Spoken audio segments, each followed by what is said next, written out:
Для палестинских детей из лагеря «Горный ключ» сегодня ответственный день. Они впервые идут в детский сад. Здесь к их приезду тщательно готовились.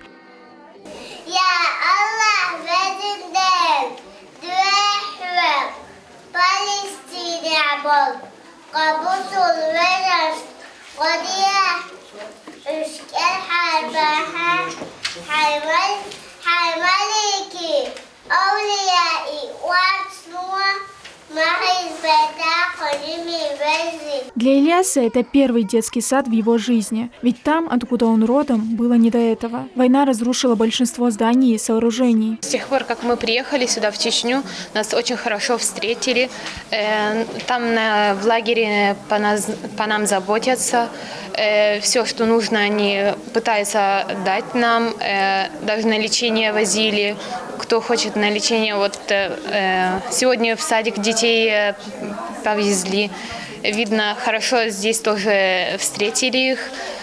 И видно по детей, что они рады. В детском саду «Родничок» для детей созданы все условия комфортного пребывания.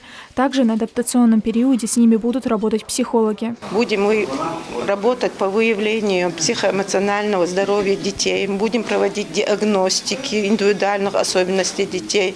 Также игры, коммуникативные тренинги на выявление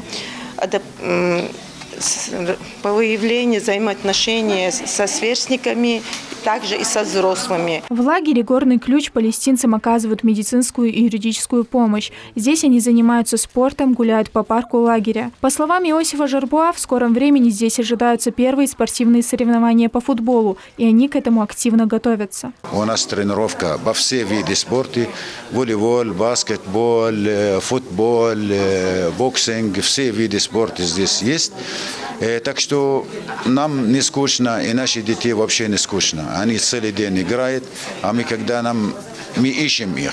Потому что они так живут в такой радости, которой они отсутствовали для них в течение этого времени, которое мы жили там под войну. По поручению главы республики для гостей из Палестины будет оказана вся необходимая помощь. Взрослые смогут трудоустроиться, а дети смогут получить необходимое образование. Хава Айдамирова, Адам Арсунукаев, Ибрагим Батаев. Неделя.